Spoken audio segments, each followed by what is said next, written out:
ഇടുക്കി ദേവികുളം താലൂക്ക് ആസ്ഥാനത്ത് പ്രവർത്തിക്കുന്ന KDH village ഓഫീസിലെ വാഹനം കട്ടപ്പുറത്തായിട്ട് വർഷങ്ങൾ പിന്നിടുന്നു.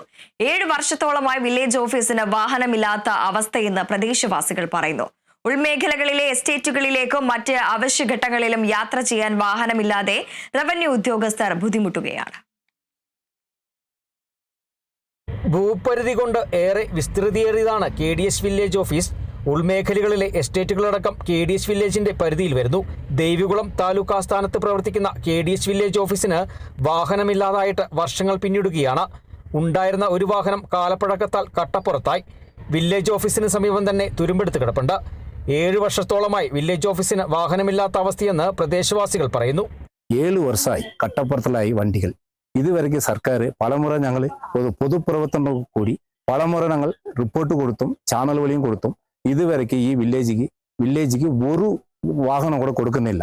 ഡിജിറ്റൽ വില്ലേജിന് ചൊല്ലി സർക്കാർ പറഞ്ഞുകൊണ്ടിരിക്കുക. ഇത് ദേവികുളം ഏറ്റവും ഈ താലൂക്കിൽ ഉൾപ്പെട്ട എസ്റ്റേറ്റ് മേഖലയുള്ള വില്ലേജാണ്. ഇതിലെ ഉദ്യോഗസ്ഥന്മാർ പോകാനായിട്ട് ഒരു വണ്ടിയും വാഹനമില്ല. ഉൾമേഖലകളിലെ എസ്റ്റേറ്റിലേക്കും മറ്റു ഏറ്റവും ആവശ്യഘട്ടങ്ങളിൽ റവന്യൂ ഉദ്യോഗസ്ഥർ യാത്ര ചെയ്യാൻ വാഹനമില്ലാതെ പ്രയാസം അനുഭവിക്കുന്ന സ്ഥിതിയുണ്ട്. പലപ്പോഴും മഴക്കാലങ്ങളിൽ അത്യാഘാതങ്ങൾ സംഭവിക്കുന്ന പ്രദേശം കൂടിയാണ് KDH വില്ലേജ് ഓഫീസ് പരിധി. നാശനഷ്ടങ്ങൾ തിട്ടപ്പെടുത്താനും മറ്റുമൊക്കെ റവന്യൂ ഉദ്യോഗസ്ഥർ യാത്ര ചെയ്യണമെങ്കിൽ ക്ലേശം അനുഭവിക്കേണ്ടുന്ന സ്ഥിതിയുമുണ്ട്.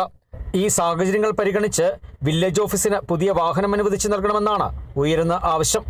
Kerala vision news, Idukki.